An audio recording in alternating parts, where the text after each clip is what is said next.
A, D, and A2 to finish off the piece. So this could be called a kind of rondo form, right? So that's basically when you have a one theme coming back again and again, and it's interspersed with others, which sort of progress in a different in some kind of a sequence, right? And so that's the form of the piece. Now it's interesting because each time, what's the impact on the listener? Because one can keep going on and on about analysis, but the whole idea uh, of analysis is that it it helps the performer to also tell the story more convincingly, right? So for example here,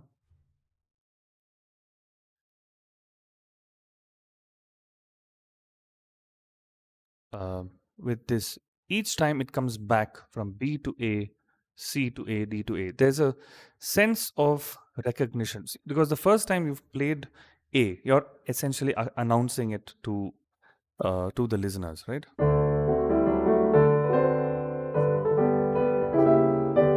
It's something new, it's something they've not heard or not heard in a while. But if it's a person listening to it for the first time, then they're actually hearing it afresh. So it's a new idea. But each time when they're coming back, so there's always a sense of resolution from B to A, C to A. So that should come out in the playing of the performer. So for example, so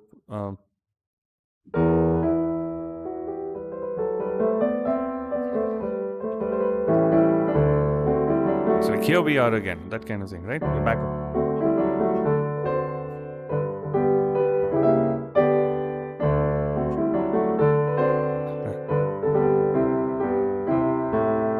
Right. So that's the utility of understanding the form. Now we'll come to the harmony. So for this, I'll use a different color. Anyway, so this piece starts. It's in the key of G, but it starts on a 5 chord, which is quite interesting, right? It starts off with the 5, right? So it's 5 going to 1, and then 5 again going to 1.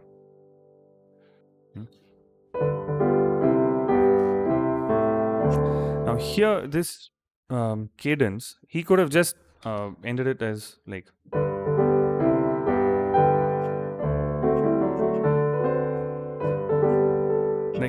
it could have just been a simple thing, like a very square kind of ending, just ending with this one chord. But instead, he's actually chosen to lead it into the next using this 4-1-4, right? So if it were just ending there, you'd think it's done. But the fact that it was so that you even before this chord, you know there's something more coming. It's like we're not done yet. And he's also made it very colorful, as we've said, by using that bass line.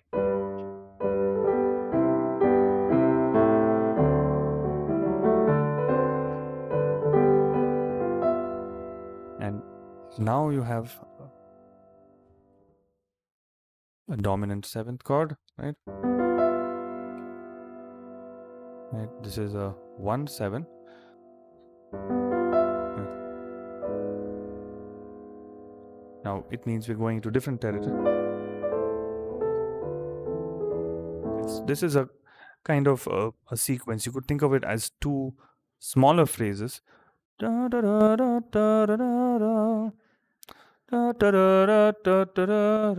it's actually a part of one longer phrase. So this is kind of secondary dominant. So this is what in jazz you would call it a flat 9, right? So in the key of G, it's a 6 chord, right? So it's 1, 1, 6, but in disguised form. So it's an inversion.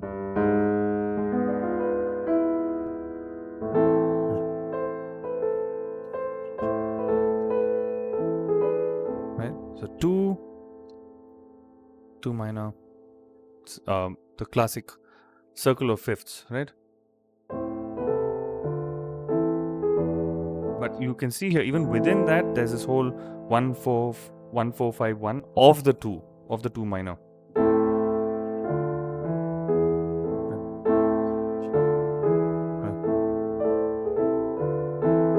Right? Right? And right? So and he's made it more interesting by use of that line in the bass. So it's always moving. That gives it that sense of movement.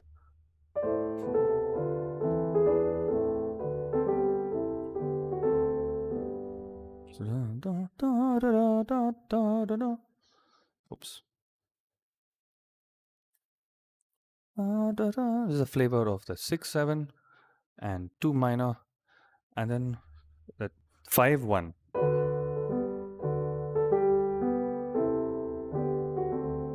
Right? This is a 5 chord.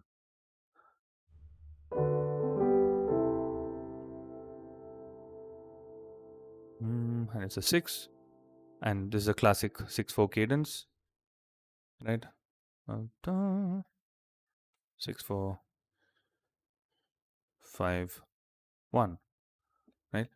Now, it actually, while performing, you don't have to think about all this. It's more about just these familiar sounds to remind you that you're in G major, right? It's a small departure from the main theme.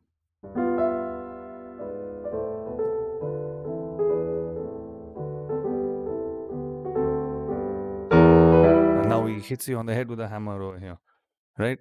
So E minor, it's a relative minor, right?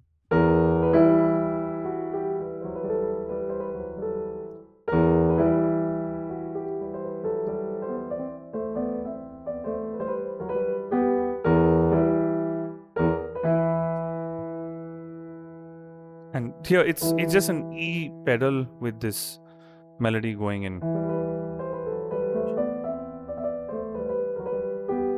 So it's an E minor pedal, right?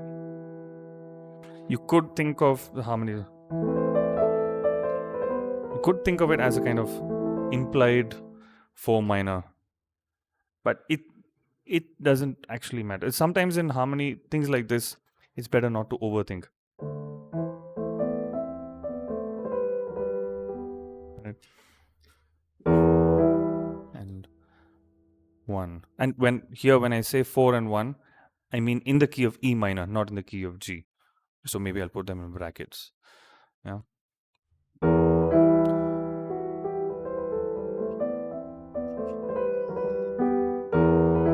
Right? And then back to that 1 minor, E minor.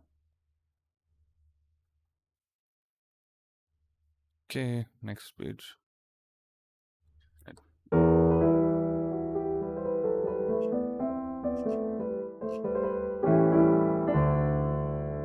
And now that 1,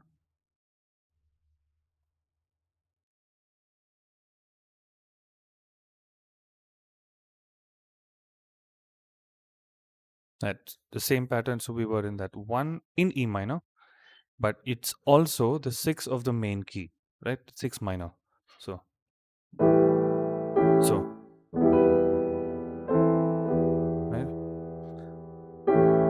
2 5, and he's come to a 2.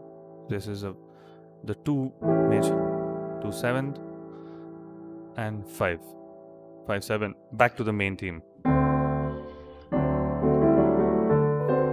So let's hear that cadence again.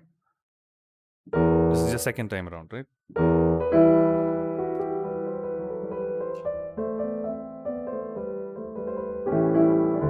Right? So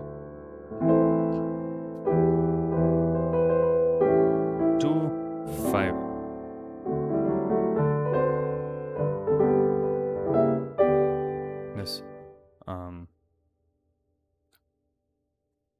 This is a 1 again.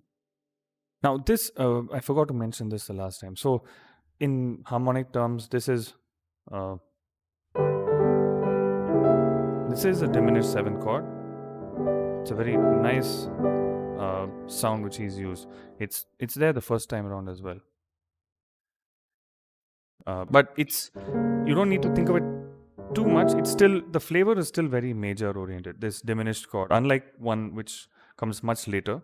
This one is just, it's a passing one. So what's more important is that in the left hand, right?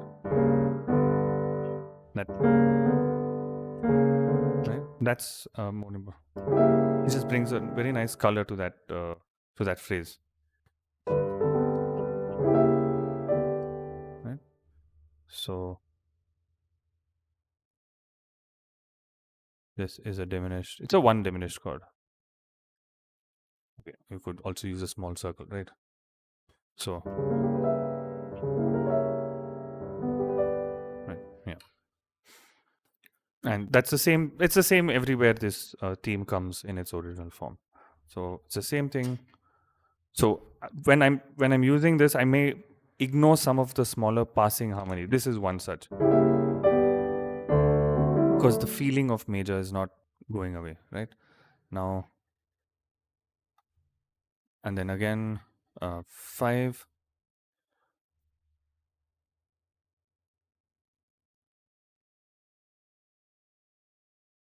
5, 7, 1. And I'm ignoring those 4 because we know we've talked about that already. Right, 4. Maybe we'll just use a 4, passing 4, and then 5. Right, so that 4 comes here, 2 places, and same.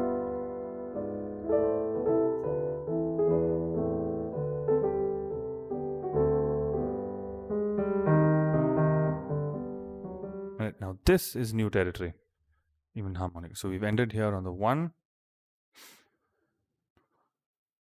Now we come to the C section, right? It's, now this has a flavor of what some would call a Neapolitan harmony. It's,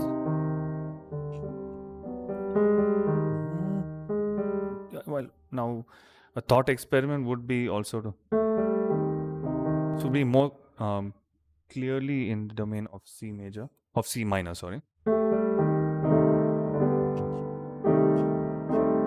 But I think it's, so Chopin actually used these Neapolitan chords quite a lot. That the flavor, not necessarily the chords always, but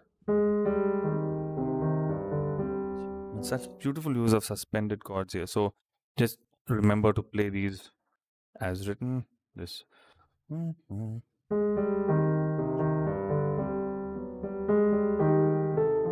And that.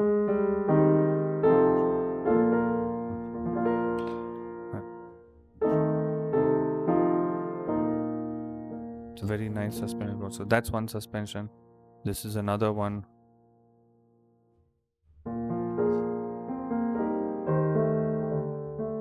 Another one here. Right? So this is C minor. Okay, now here, because there's so many modulations, I'm going to write the keys straight away, right? Right. So this is C minor, but with that flattened thingy there, and right, G, and then, and this is F7, B flat, and then he makes that also into 7th.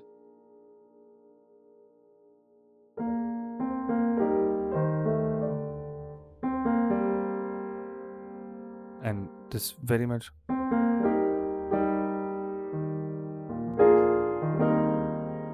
this is E flat major, and he's now made that into an A minor, A minor 7 flat 5, but with a E flat bass.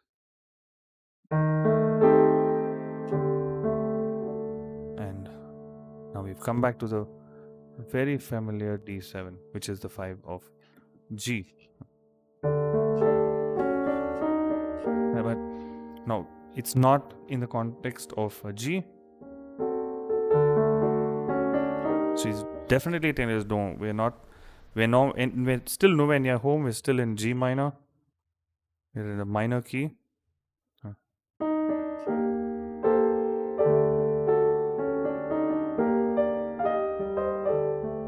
is like, no, this is definitely minor, okay?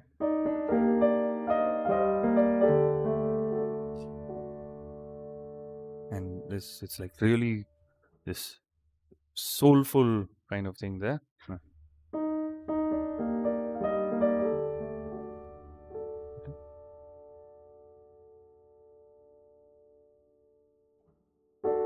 And now there's a bit of sort of lightness amidst all of that pain which he's taken us through.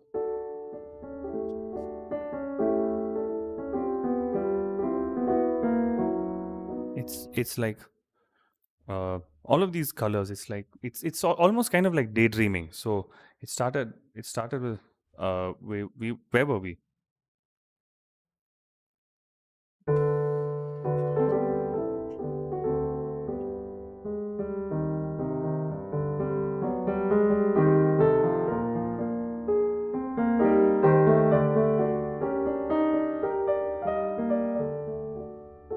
Now a small daydream.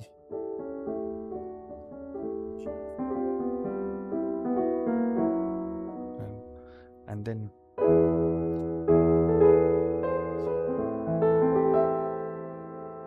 and now we've just sort of woken up and come back to our main key.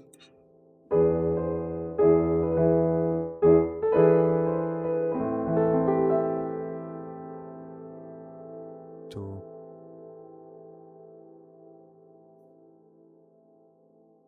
so that's actually the 2 and 5. Right? 5. Now we'll go back to normal notation because to Roman numerals because we're back in the key of G, right?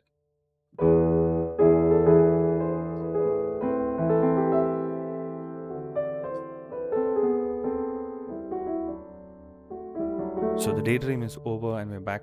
We get back to life.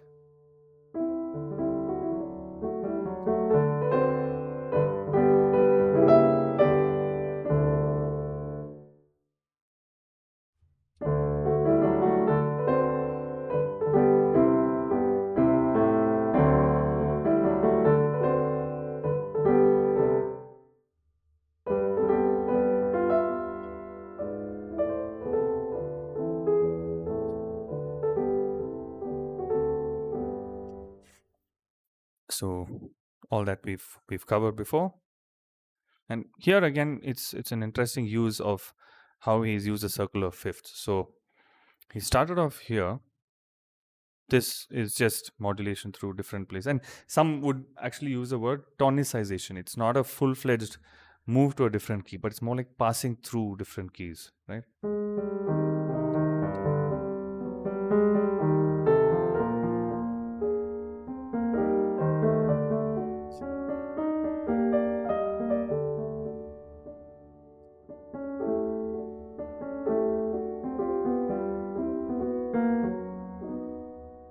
Now we've ended up here. So it's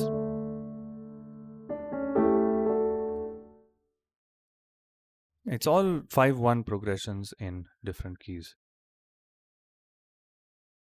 So here it's A7 to D, which is basically 5.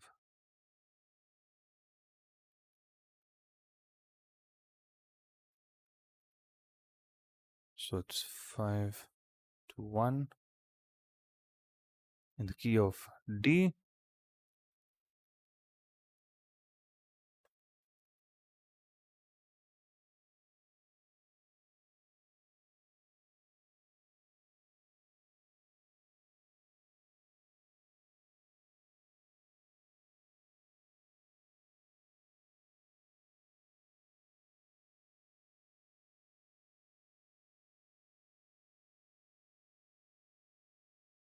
in D,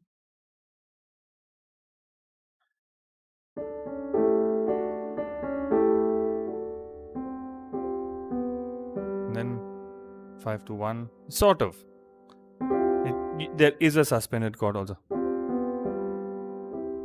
Right, 5 stars, 5, 1, 5, 7.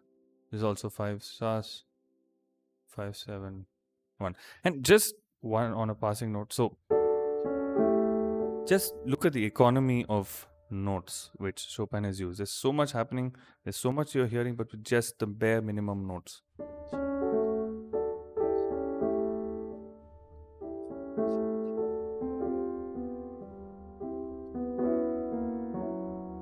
And now from it's now in B.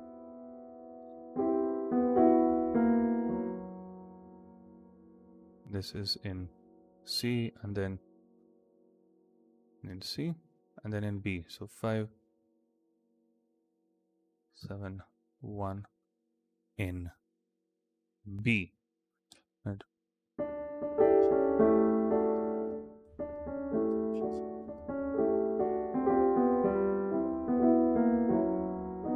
And now from B, which is in the key of G, it's a 6. And that 6, sorry, it's a 3. It's not a it's not a 6.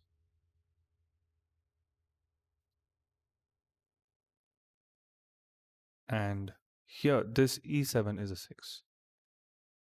Right.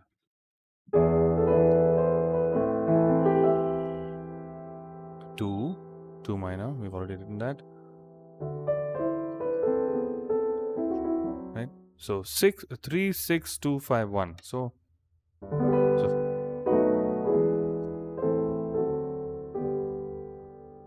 3, 6, 2, 5, 1.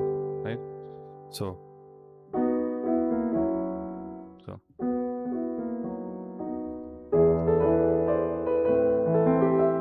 2 minor, 5,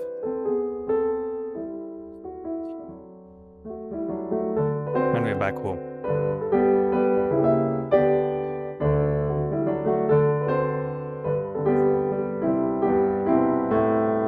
Right.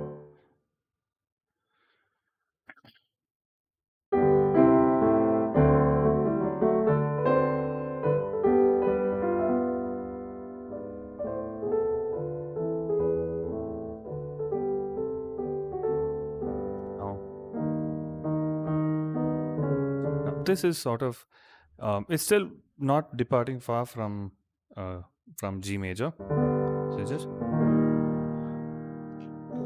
this is a harmony. So it's a 6 flat but with a 1 bass. So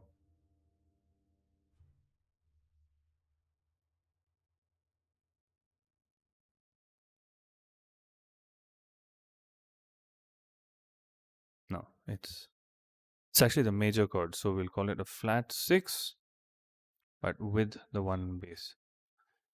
And then back to 1. And flat 6 again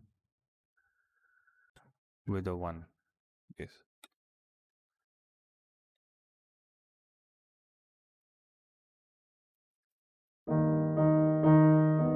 So, and it's all just with that one note.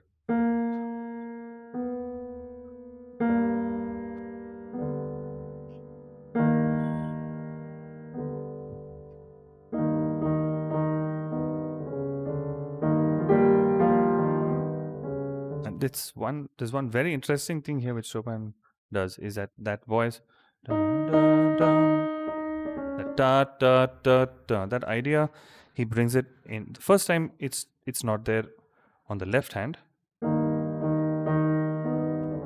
The inner voice is just going da da. The second time it goes right, and the bass line also has a.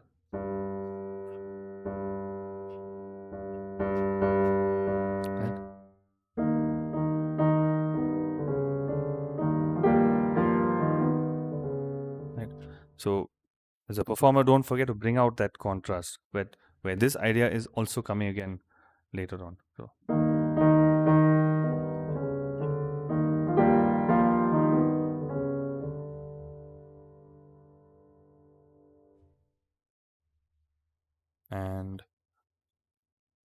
and that's a comma there, and now we're back to G major and now we have a lot more chromaticism going on in the melody, but it's in the flavor of G major. So this sort of chromatically ascending diminished chord. So it's leading up. So Chopin was a master of diminished harmony, and he really knew how to make it work. Especially like if you listen to pieces like the concerti and the etude opus 10 number 3. So with that same D bass,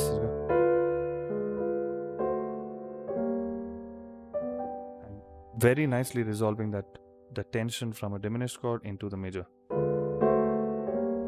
through chromatics. So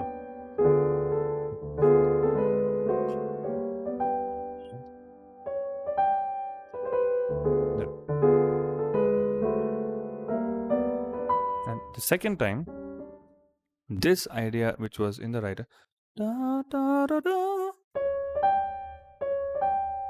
da, da, da, da, da, da.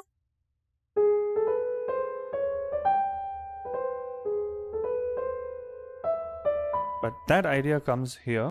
The first time it is da, da, da.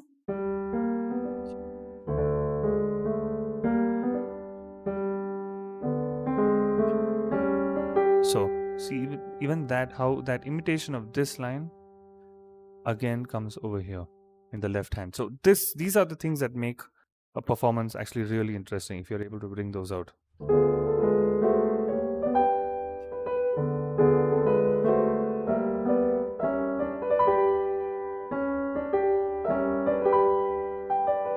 Right.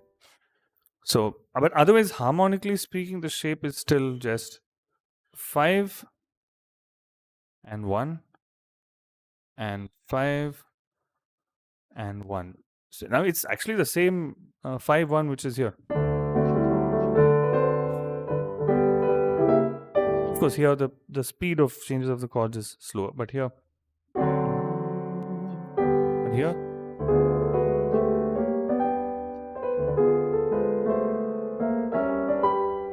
so it's 5 1, but with all that chromatic coloring in the middle and with the diminished harmonies. So you're getting a sort of hint of what is to come.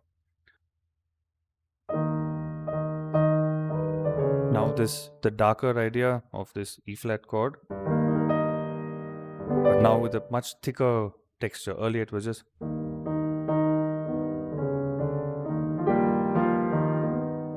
this time it's,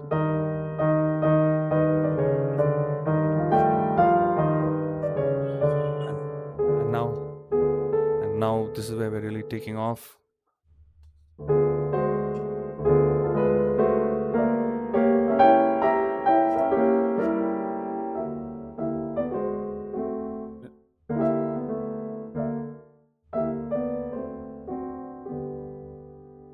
So this is the same idea here. Da, da, da. Da, da, da, da, da, da, da, da, da, da, da, da, da, da, da. And that 5 pedal, but you have this whole diminished sort of cascade going up and down. So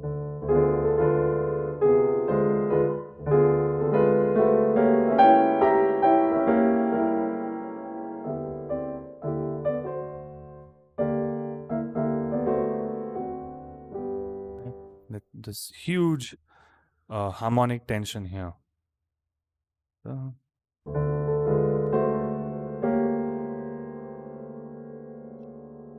Right.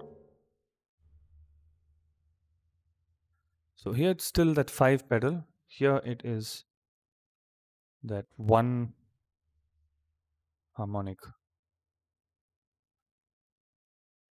one diminished chord over diminished seventh over the 5, right?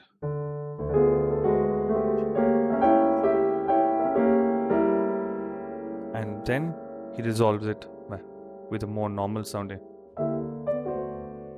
in this bar over here. This is where it sort of resolves. So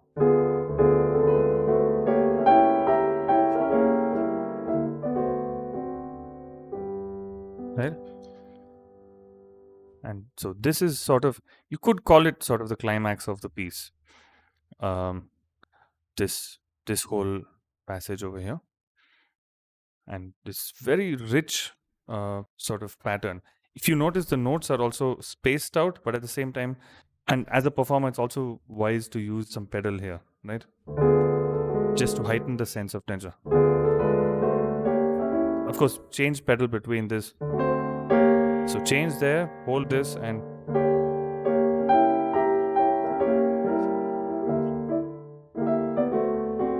right.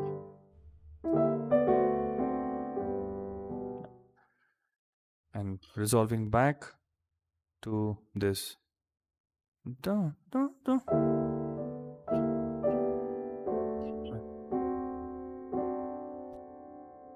Da, da, da, da. 1 with over a 5, 5, 7, and 1.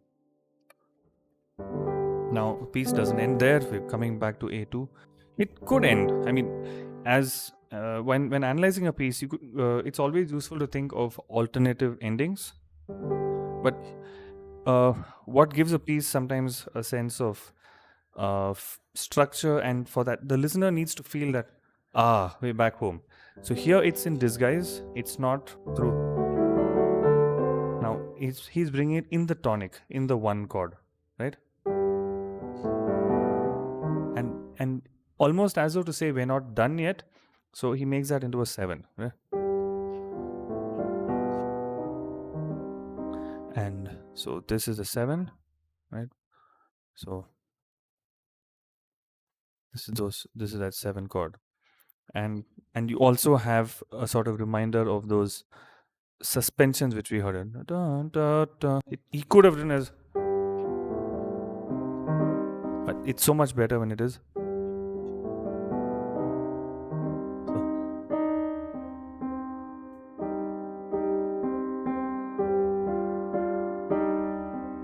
Right.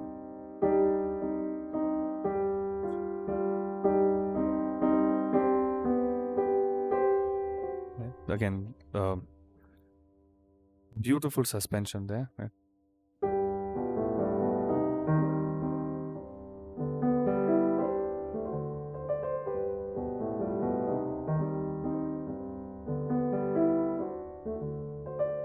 Here it's more straightforward. First time there's a suspension here, second time it's just plain, right? So playing spot the differences.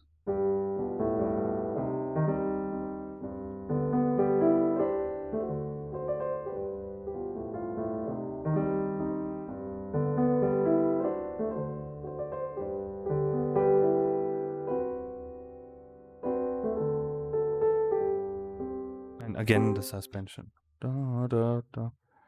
Da, da, da, da, da, da. Right?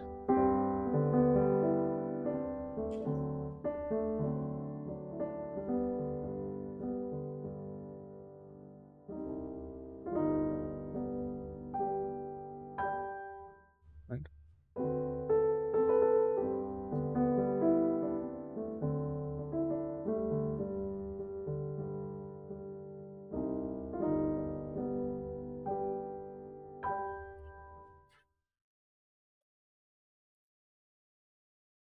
So harmonically speaking, it's 1 7 4 minor.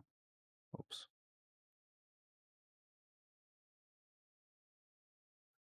And then 1 5. I'm just going to ignore the suspensions for now. Right? and then 1 again with a 7, moving to 7, and then 4 minor, 1, 5, 1, 5, 1, 5. So this is sort of settling back home. So it gives the listener a sense of sort of homecoming, and also the dynamic is this is a quiet ending, right? So just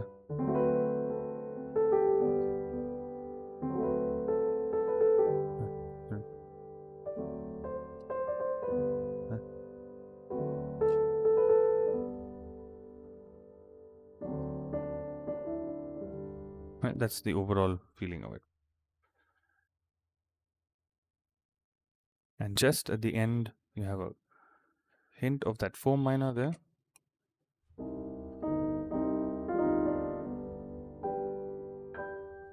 Oh, it's quite.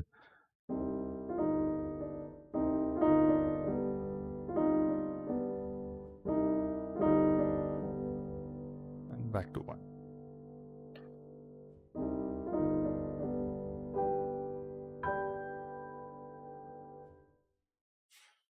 So that's what's happening in terms of the harmony. And now I'll just talk about what's happening in terms of accents and dynamics and all of that, and how we can bring life to the piece using those indications, right? Of course, there's if you listen to recordings of this piece, you'll find that different pianists have used very different styles. So some use more pedal, some use less pedal, and all of them are very convincing interpretations. And it's a fun piece to listen to. So not much point in thinking too much about philosophy or something while playing this piece. It's a light-hearted piece. It's not meant to be super serious, right? So it starts forte, and if you look at the indication, the performance indication is vivace, which means basically lively. So lively doesn't mean this tempo or that tempo. It just needs to feel lively, right?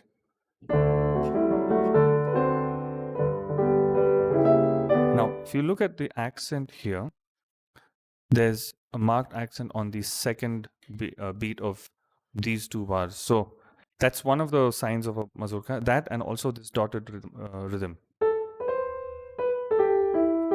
So these are sort of motifs or ideas that you hear quite often in mazurkas.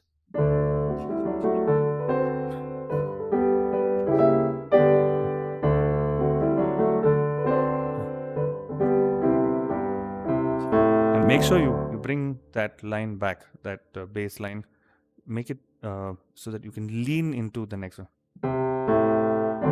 And that, because the second time round, there's a sforzando, right? So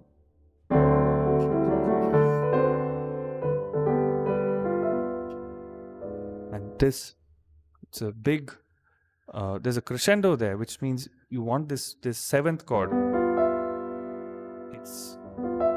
It's sort of a wistful feeling, and then it's also very sharp diminuendo after that, because the next phrase is actually in piano, right? This one, and these are just sort of, it's just passing ideas.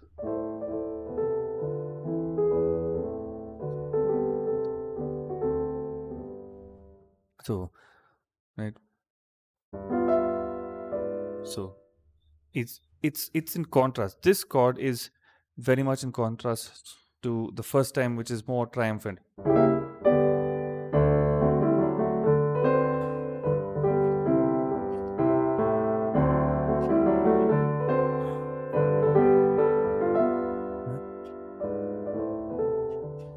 You can sort of wait on that a little bit, but not too much.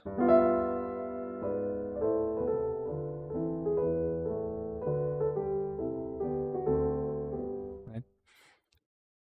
And this whole thing, of course, it's legato, but try to make it sound clear. Of course, a lot of practice for playing in sixths. It's a bit tricky sometimes to keep the top voice singing, even when it's in piano.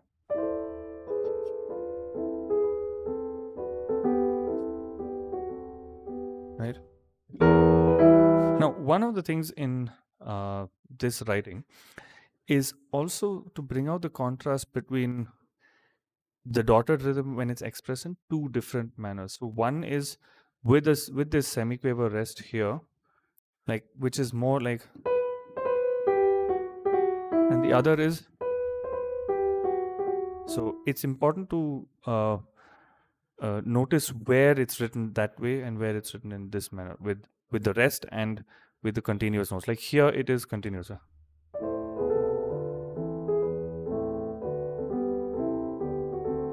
So there you connect the notes more, and it's not so much of a sharp feeling. Like, of course, here it is with pedals. So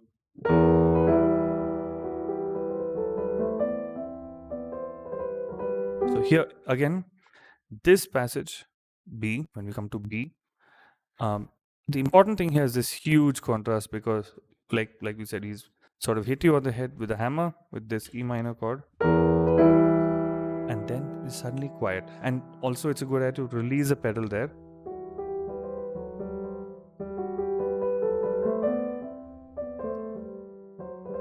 right?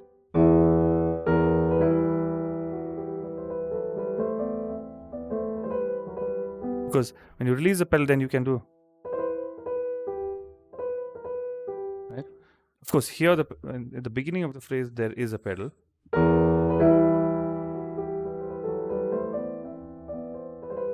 but bring out that contrast between forte and piano really well, and that chord also, it's accented, right?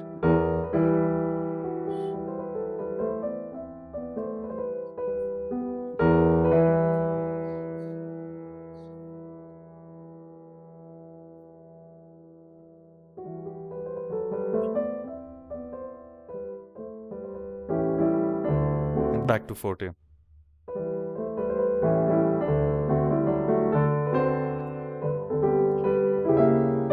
right?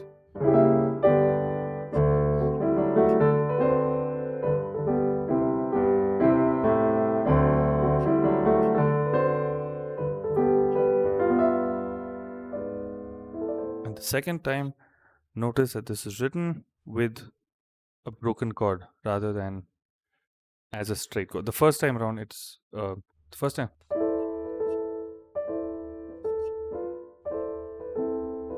right? Here, so it can be played like,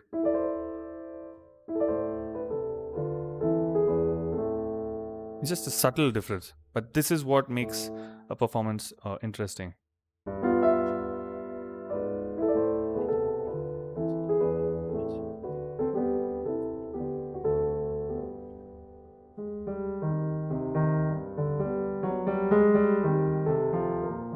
Now, in terms of dynamics, actually the notes in themselves are so interesting that you can just sort of let them lead you a bit and just feel how the whole thing is changing. You just, because he's not given a separate dynamic indication, so it's safe to start at piano. Definitely make the left hand sing over here when it comes to this section which we've labeled C.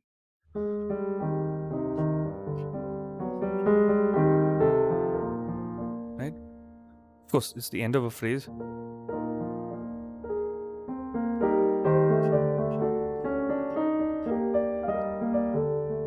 Right? So the left hand will just do all the talking if you listen to it, right?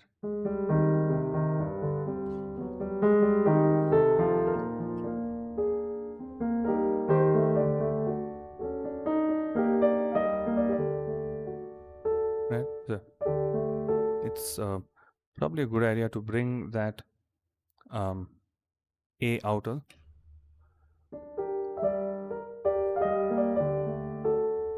right? And here again, continue to let the left hand do the talking.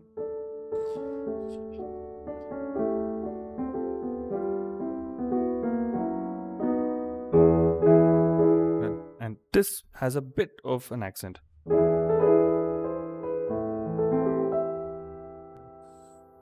And it's important to change pedal wherever the chords change here so that you don't blur things, right?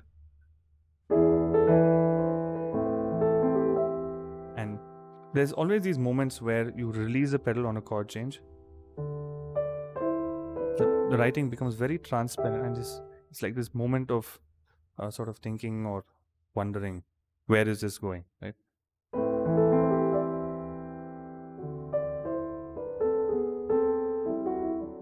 And if you notice over here, he's not made this entry of this A theme as an announcement. It's just we've wandered somewhere over here and then just coming back here, because that bass line of D is just continuing. It's not played again, it's tied, right?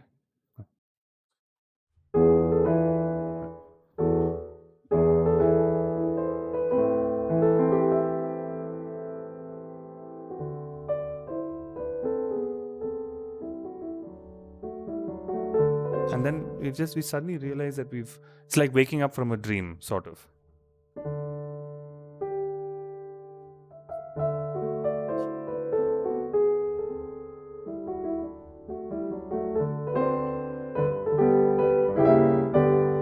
Back.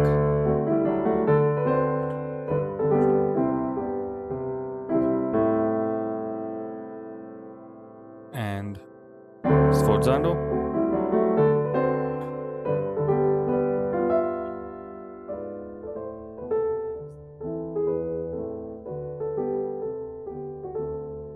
And then mezzo forte.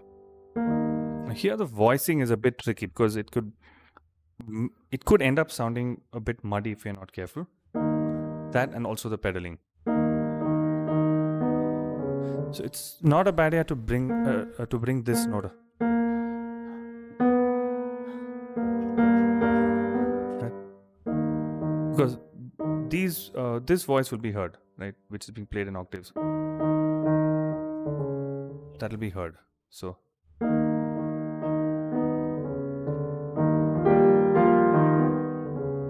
right?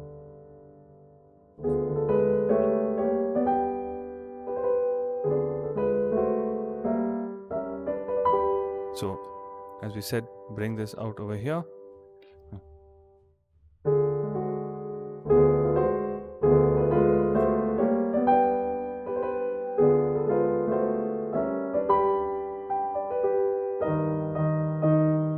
Yeah, it's even more tricky to bring out that inner voice when it's the only one and it's competing against these three voices playing in octaves. So it's kind of tricky to play this without getting it to sound harsh, but still possible, right?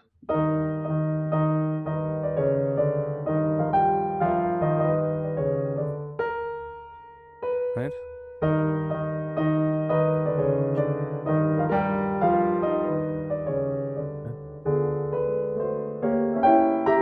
Here I use lots of pedal during this diminished chord. Right? Change over here, definitely. But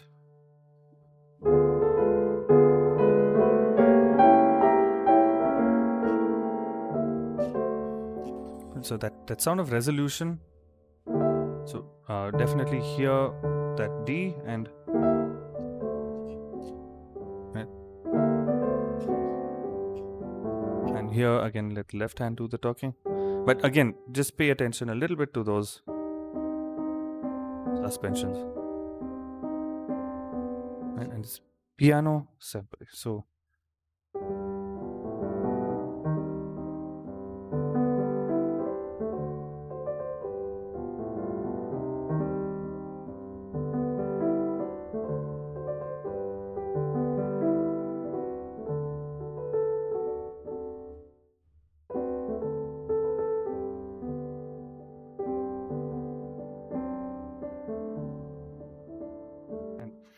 here it's sempre diminuendo e ritenuto. So that means slower and softer continuously.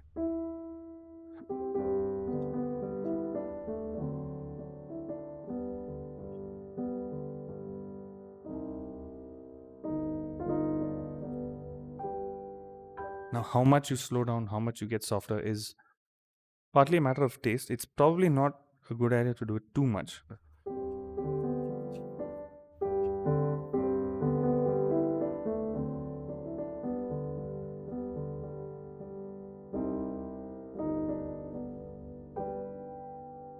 And this accent has to be done I mean, it's a good idea to do it tastefully. Not it's not right. It's more about just adding a little of thought, a little bit of thought to it,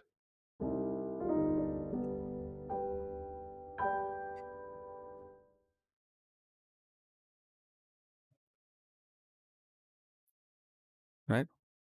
So that's it. This piece. Thanks for listening and watching.